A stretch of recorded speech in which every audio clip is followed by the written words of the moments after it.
Well, starting with the first question, certainly it's a necessary intervention for those who aspire to acquire qualifications to be able to have a decent livelihood. So, for somebody who wants to go on a second degree, or whatever other qualification, that's clearly a luxury. So, he will not be eligible for that under the law. And even parents, a lot of parents say, look, my responsibility is only to give you education, your first degree. If you want to have master's PhD, you're on your own.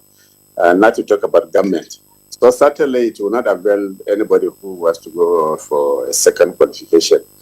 And then in terms of capacity of universities and beneficiary institutions, I don't think yes, that level of amount will help them a lot to improve facilities and infrastructure.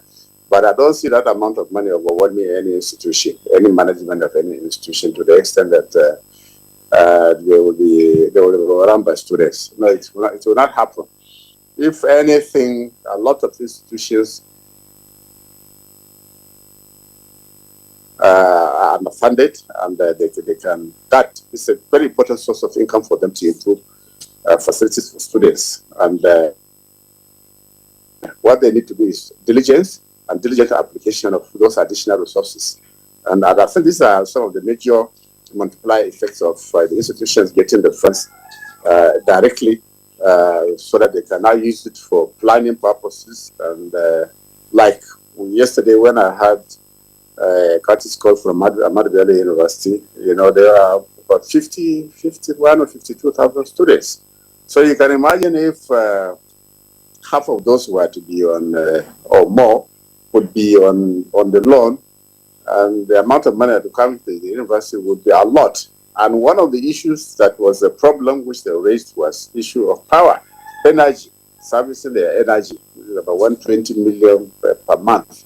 So they'll be able to provide service their energy, provide sufficient light for students, service the laboratories, and do all the basic things which they need to run a very good university. So everybody is a beneficiary from this. Parents, the burden will be off their neck.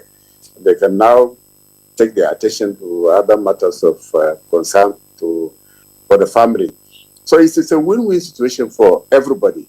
But as we said, the problems in implementation, especially the repayments, will not come on board until the first set of beneficiaries graduate.